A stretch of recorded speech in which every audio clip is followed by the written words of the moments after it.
Good afternoon, ladies and gentlemen. My name is Kaisha Akins. Do you all believe in the saying you have to give to receive? Yes.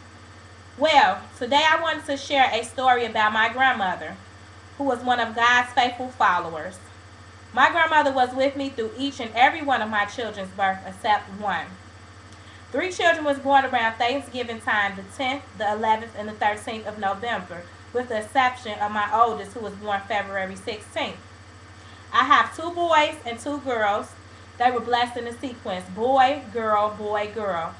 So, like I was saying early on, my grandmother was there for each birth and stayed after to help me till I got back on my feet. I began to get used of her being there, so I started to look forward to her being there when this transition in my life took place. Through each one of my pregnancies, it was always scary. The first pregnancy, I was 15, so that was all of the above scary. The second pregnancy, I had placenta previa. That's when the placenta bag grow bigger than the water bag, and if it tore, me and the baby would not have survived. The third one, my ligaments tore, so I was on bed rest for the entire time. I couldn't even walk. And the fourth, now I know you all thinking in your head, a fourth going through all that. She had to be crazy. Yes, yes, but it was a fourth, and I was scared. But the pregnancy went fine. The only thing, the doctor just put a close watch on me because of my previously pregnancies.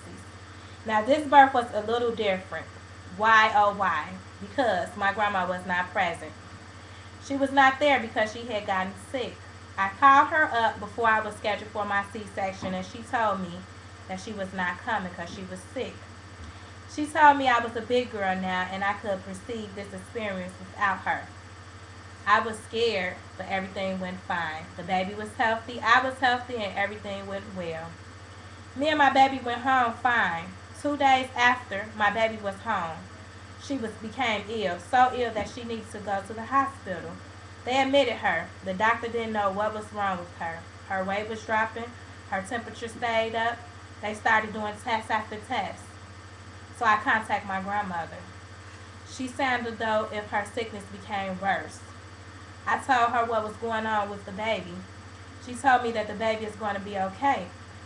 She also said she had a conversation with God, and he said to her, either you or the baby, and she chose the baby because she said she have lived her life on this earth and enjoyed it.